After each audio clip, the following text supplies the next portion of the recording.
Iran ದಾಳಿಯನ್ನ ಎದುರಿಸುವುದಕ್ಕೆ ಆಗದೆ ಸಹಾಯವನ್ನ ಬೇಡಿದೆ America. Iran ದಾಳಿಗೆ ತತ್ತರಿಸಿ ಹೋಯ್ತಾ ಅಮೆರಿಕ?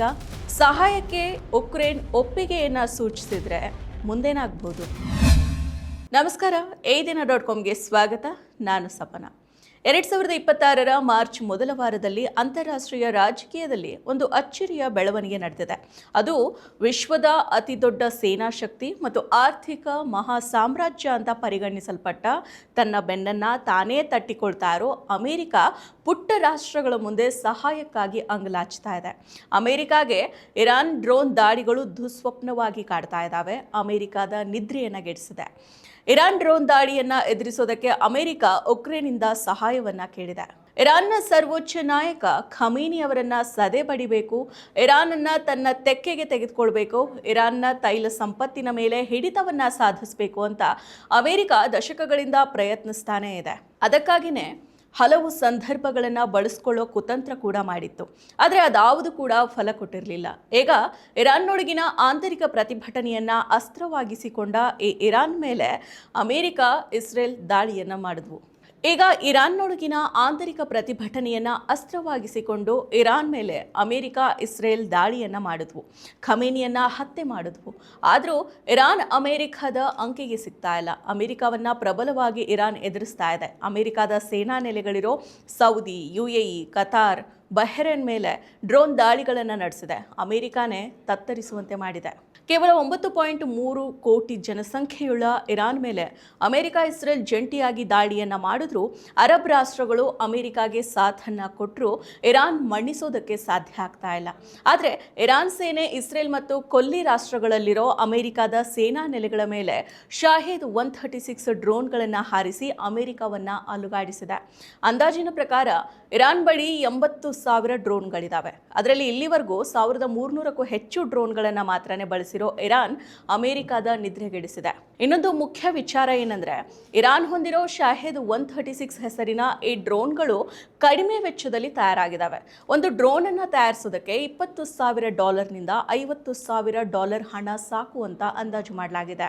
ಈ ಕಡಿಮೆ ವೆಚ್ಚದ ಡ್ರೋನ್ಗಳನ್ನು ಎದುರಿಸೋದಕ್ಕೆ ಅಮೆರಿಕ ಮತ್ತು ಇಸ್ರೇಲ್ ದುಬಾರಿ ವೆಚ್ಚದ ವಾಯು ರಕ್ಷಣಾ ವ್ಯವಸ್ಥೆಗೆ ಸಾಧ್ಯ ಆಗ್ತಾ ಇಲ್ಲ.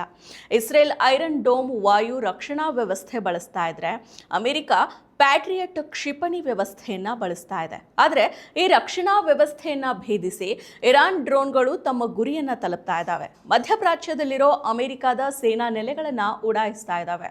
ಈಗ ಅಮೆರಿಕ ತನ್ನ ಸೇನಾ ನೆಲೆಗಳನ್ನು ರಕ್ಷಿಸಿಕೊಳ್ಳೋದಕ್ಕೆ ಮತ್ತು ರಕ್ಷಣಾ ವ್ಯವಸ್ಥೆಯನ್ನ ಭದ್ರಪಡಿಸಿಕೊಳ್ಳೋದಕ್ಕೆ ಉಕ್ರೇನ್ನ ನೆರವಿಗಾಗಿ ಅಂಗಲಾಚ್ತಾ ಇದೆ. ಗುರುವಾರ ಉಕ್ರೇನ್ ಅಧ್ಯಕ್ಷ ವ್ಲಾಡಿಮಿರ್ ಝೆಲೆನ್ಸ್ಕಿ ಅವರು ಟ್ವೀಟ್ ಅನ್ನು ಮಾಡಿದ್ದು, ಅಮೆರಿಕ ಮಧ್ಯಪ್ರಾಚ್ಯದಲ್ಲಿರೋ ತನ್ನ ಮಿತ್ರ ರಾಷ್ಟ್ರಗಳನ್ನು ರಕ್ಷಿಸೋದಕ್ಕೆ ಉಕ್ರೇನ್ನಿಂದ ನಿರ್ದಿಷ್ಟ ಸಹಾಯವನ್ನ ಕೇಳಿದೆ. ಅಗತ್ಯ ಸಾಧನಗಳು ಮತ್ತು ತಜ್ಞರನ್ನ ಕಳುಹಿಸುವಂತೆ ಕೇಳಿದೆ. ನಾವು ಅವರಿಗೆ ನೆರವನ್ನ ನೀಡೋದಕ್ಕೆ ಸಿದ್ಧರಿದ್ದೀವಿ. ಅಮೆರಿಕಾಗೆ ಅಗತ್ಯ ನೆರವು ನೀಡುವಂತೆ ಅವರ ಸೇನೆಗೆ ಸೂಚನೆಯನ್ನ ನೀಡಿದ್ದೀನಿ ಅಂತ ಹೇಳ್ಕೊಂಡಿದ್ದಾರೆ. ಅವರ ಟ್ವೀಟ್ ಅಮೆರಿಕ ಕೇವಲ ಡ್ರೋನ್ ವಿರೋಧಿ ತಂತ್ರಜ್ಞಾನವನ್ನ ಮಾತ್ರ ಕೇಳಿಲ್ಲ, ಬದಲಾಗಿ ಉಕ್ರೇನ್ ಸೇನೆಯ ತಜ್ಞರನ್ನ ಮಧ್ಯಪ್ರಾಚ್ಯಗೆ ಕಳುಹಿಸುವಂತೆ ಬೇಡಿಕೆಯನ್ನ ಇಟ್ಟಿದೆ ಅನ್ನೋದು ಸ್ಪಷ್ಟವಾಗಿದೆ. ಅಷ್ಟೇ ಅಲ್ಲದೆ ಟ್ರಂಪ್ ಕೂಡ ಯಾವುದೇ ರಾಷ್ಟ್ರದಿಂದ ಸಹಾಯವನ್ನ ತೆಗೆದುಕೊಳ್ತೀನಿ ಅಂತ ಹೇಳಿದ್ದು ಉಕ್ರೇನ್ ಎದುರು ತಾನು ಬೇಡಿಕೆ ಇಟ್ಟಿದ್ದನ್ನ ದೃಢಪಡಿಸಿದ್ದಾರೆ. ಅಮೆರಿಕ ವಿಶ್ವದ ಅತಿ ದೊಡ್ಡ ಸೇನಾ ಬಜೆಟ್ ಅಂದ್ರೆ ಸುಮಾರು $800 ಬಿಲಿಯನ್ ಹೊಂದಿದ್ರು ಇರಾನ್ ಶಹೇದ್ ಡ್ರೋನ್ಗಳ ಸವಾಲನ್ನ ಎದುರಿಸೋದಕ್ಕೆ ಆಗ್ತಾ ಇಲ್ಲ. ಆದರೆ ಇದೇ ಶಹೇದ್ ಡ್ರೋನ್ಗಳನ್ನ ಉಕ್ರೇನ್ ಮೇಲೆ ರಷ್ಯಾ ಹಾರಿಸಿತ್ತು. ಈ ಡ್ರೋನ್ಗಳನ್ನ ತಡೆಯುವಲ್ಲಿ ಉಕ್ರೇನ್ ರಕ್ಷಣಾ ವ್ಯವಸ್ಥೆ ಯಶಸ್ವಿಯಾಗಿತ್ತು. ಉಕ್ರೇನ್ ಸೇನೆ ಸರಳ ತಂತ್ರಜ್ಞಾನ, ರಾಡಾರ್, ಜಾಮರ್ಗಳು ಮತ್ತೆ ಪೋರ್ಟಬಲ್ ಮಿಸೈಲ್ಗಳನ್ನು ಬಳಸಿ ತಮ್ಮ ವಿರುದ್ಧ ರಷ್ಯಾ ಹಾರಿಸಿದ್ದ ಡ್ರೋನ್ಗಳಲ್ಲಿ ಸುಮಾರು 70% ಡ್ರೋನ್ಗಳನ್ನು ತಡೆದಿತ್ತು. ಅಂದರೆ ಅಮೆರಿಕಾಗೆ ಇನ್ನೂ ಜಗತ್ತಿನ ನಾನಾ ದೇಶಗಳ ಯುದ್ಧ ಅಸ್ತ್ರಗಳನ್ನು ತಡೆಯೋ ಶಕ್ತಿ ಇಲ್ಲ ಅನ್ನೋದು ಸ್ಪಷ್ಟ. ಇದರಿಂದಾನೇ ಸಾಮಾಜಿಕ ಮಾಧ್ಯಮಗಳಲ್ಲಿ ಟ್ರಂಪ್ ಸರ್ಕಾರವನ್ನು ನೆಟ್ಟಿಗರು ಅಪಹಾಸ್ಯ ಮಾಡ್ತಾ ಇದ್ದಾರೆ. ಟ್ರಂಪ್ ಸರ್ಕಾರದ ವೈಫಲ್ಯ ಅಂತ ಟೀಕೆ ಮಾಡ್ತಾ ಇದ್ದಾರೆ. ರಷ್ಯಾ ಉಕ್ರೇನ್ ಸಂಘರ್ಷದ ಸಮಯದಲ್ಲಿ ಉಕ್ರೇನ್ಗೆ ಅಮೆರಿಕ ನೆರವನ್ನ ನೀಡೋದು ಟ್ರಂಪ್ಗೆ ಇಷ್ಟ ಇರಲಿಲ್ಲ. ಟ್ರಂಪ್ ಅಧ್ಯಕ್ಷರಾಗಿ ಆಯ್ಕೆಯಾದ ಬೆನ್ನಲ್ಲೇ ಅವರ ಆಡಳಿತ ಉಕ್ರೇನ್ಗೆ ಸಹಾಯ ನೀಡೋದನ್ನ ತಡೆ ಹಿಡಿದಿತ್ತು. ಆದರೆ ಈಗ ಅದೇ ಉಕ್ರೇನ್ ಬಳಿ ಟ್ರಂಪ್ ಆಡಳಿತ ಆಡಳಿತ ಸಹಾಯಕ್ಕೆ ಅಂಗಲಾಚ್ತಾ ಇದೆ. ಈಗಾಗಲೇ ರಷ್ಯಾ ಜೊತೆ ಯುದ್ಧದಲ್ಲಿ ಸಿಲುಕಿರೋ ಉಕ್ರೇನ್ನಿಂದ ವಿಶ್ವದ ಸೂಪರ್ ಪವರ್ ಸಹಾಯವನ್ನ ಬೇಡ್ತಾ ಇದೆ. ಉಕ್ರೇನ್ ಕೂಡ ನೆರವನ್ನ ಕೊಡೋದಕ್ಕೆ ಒಪ್ಪಿಗೆಯನ್ನ ನೀಡಿದೆ. ಒಂದು ವೇಳೆ ಅಮೆರಿಕಾಗೆ ಉಕ್ರೇನ್ ನೆರವು ನೀಡಿದ್ದೇ ಆದರೆ ರಷ್ಯಾ ಕೂಡ ಇರಾನ್ ಪರವಾಗಿ ಯುದ್ಧ ಭೂಮಿಗೆ ಇಳಿಯೋ ಸಾಧ್ಯತೆ ಇದೆ.